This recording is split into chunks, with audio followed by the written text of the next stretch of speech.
Hak dan kewajiban merupakan salah satu elemen penting yang perlu dirawat oleh negara. Dalam konteks kewarganegaraan, hak dan kewajiban menjadi nilai dasar secara intrinsik warga negara dalam membangun sebuah masyarakat sipil. Berbagai hak yang dimiliki manusia sejalan dengan kewajiban yang harus diemban.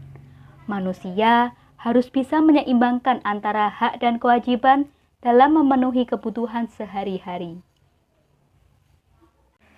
Dalam video ini, saya akan membahas mengenai hak dan kewajiban warga negara dalam praktik demokrasi Pancasila, yaitu pada pilkada di tengah pandemi COVID-19. Apakah kalian tahu apa itu hak? Sacipto Raharjo Hukum Indonesia menyatakan bahwa hak adalah kekuasaan yang diberikan oleh hukum kepada seseorang dengan maksud untuk melindungi kepentingan orang tertentu. Van Apeldoorn, ahli hukum Belanda, menyatakan bahwa hak adalah kekuasaan yang diberikan oleh hukum kepada seseorang atau badan hukum. Sedangkan Noto Negoro, ahli hukum Indonesia, menyatakan bahwa hak adalah kuasa untuk menerima atau melakukan sesuatu yang semestinya diterima atau dilakukan oleh pihak tertentu dan tidak dapat oleh pihak lain, maupun juga yang pada prinsipnya dapat dituntut secara paksa. Dari pengertian para ahli, dapat disimpulkan bahwa hak merupakan suatu kewenangan yang dimiliki oleh warga negara untuk melakukan sesuatu yang dianggap benar dan sah secara hukum. Kemudian, apakah kewajiban itu?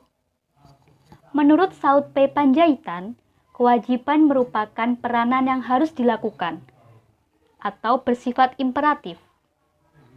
Menurut J.B. Dalio, kewajiban adalah beban yang diberikan oleh hukum kepada orang ataupun badan hukum. Sedangkan Noto Negoro menjelaskan bahwa kewajiban berasal dari kata wajib, yaitu suatu hal yang harus dilakukan sebagai wujud dari rasa tanggung jawab. Nah, setelah mengetahui pengertian kewajiban dari beberapa ahli, apakah teman-teman sudah paham apa itu kewajiban? Dapat disimpulkan bahwa kewajiban merupakan sesuatu yang harus dilakukan oleh seseorang sebagai warga negara yang dilakukan dengan penuh tanggung jawab demi tercapainya integrasi nasional. Kemudian kita akan membahas mengenai demokrasi. Secara etimologis, istilah demokrasi berasal dari bahasa Yunani demokrasi yang terdiri atas dua kata, yaitu demos yang berarti rakyat dan kratos atau kratein yang berarti kekuatan atau pemerintahan.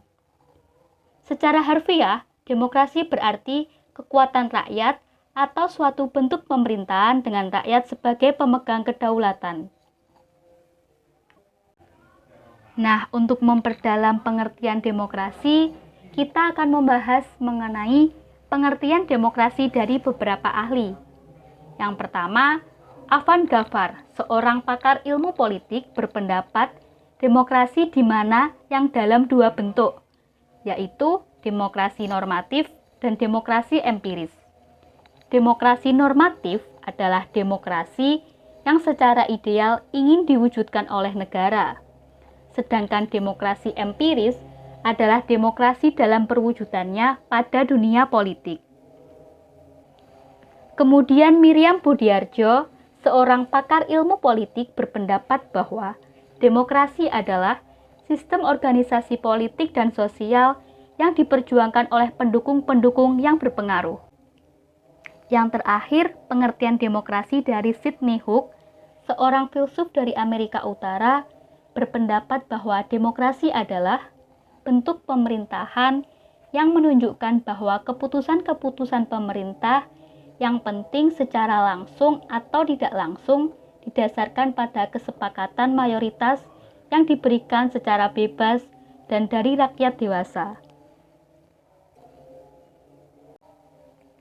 Dapat ditarik kesimpulan bahwa demokrasi merupakan suatu bentuk pemerintahan dengan kedaulatan atau kekuasaan tertinggi ada di tangan rakyat.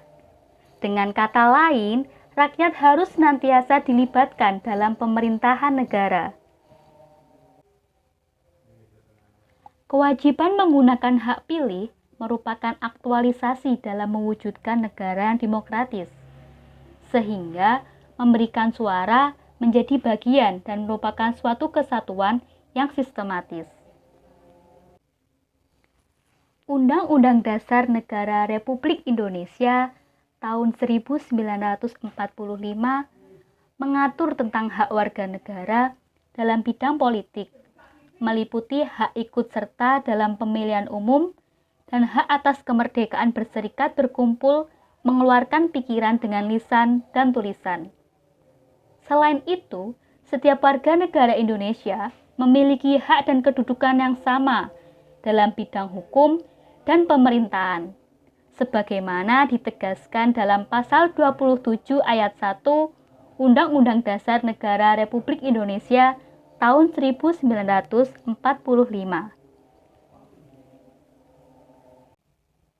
Seperti halnya dalam berita dari lampos.co yang dipublikasikan pada tanggal 9 Desember 2020 oleh Putri Purnama dengan judul "Antusiasme Memilih Warga Tetap Tinggi di Tengah Pandemi". Dalam berita online tersebut dikatakan bahwa Pilkada serentak 2020 berjalan dengan kondusif. Antusiasme masyarakat dalam memberikan suara di Kota Bandar Lampung tetap tinggi. Pemilihan kepala daerah digelar dengan menggunakan protokol kesehatan secara ketat, agar pelaksanaan pilkada tidak membawa kasus corona klaster baru. Hal tersebut sesuai dengan nilai yang terkandung pada Pancasila, sila keempat, di mana nilai kerakyatan yang dipimpin oleh hikmat kebijaksanaan dalam permusyawaratan atau perwakilan mengajarkan kepada warga negara Indonesia untuk senantiasa menjunjung tinggi semangat demokrasi. Demokrasi dalam pelaksanaannya akan menghasilkan hak dan kewajiban yang mengikat warga negara. Kemudian, bagi para pasien yang terpapar COVID-19 juga tetap mendapatkan hak pilihnya loh. Mereka tetap dapat berpartisipasi dalam pemilihan umum. Berikut ditampilkan video sebagai implementasi pasal 27 ayat 1 Undang-Undang Dasar Negara Republik Indonesia tahun 1945 yang membuktikan adanya hak dan kewajiban yang setara kepada warga negara. Puluhan pasien COVID-19 di tempat isolasi mandiri Kota Cilegon, Banten memberikan hak pilihnya pada pemilihan kepala daerah Kota Cilegon. KPU Kota Cilegon jemput bola melalui tempat pemungutan suara keliling. Sebanyak 22 pasien melakukan pencoblosan yang disediakan oleh petugas KPPS tempat dengan melakukan protokol kesehatan dan memakai APD lengkap. Agar petugas KPPS aman, surat suara dibungkus dengan plastik. Selain di tempat isolasi mandiri, KPU juga melakukan jemput bola pasien isolasi mandiri di rumah masing-masing sebanyak 5 pasien.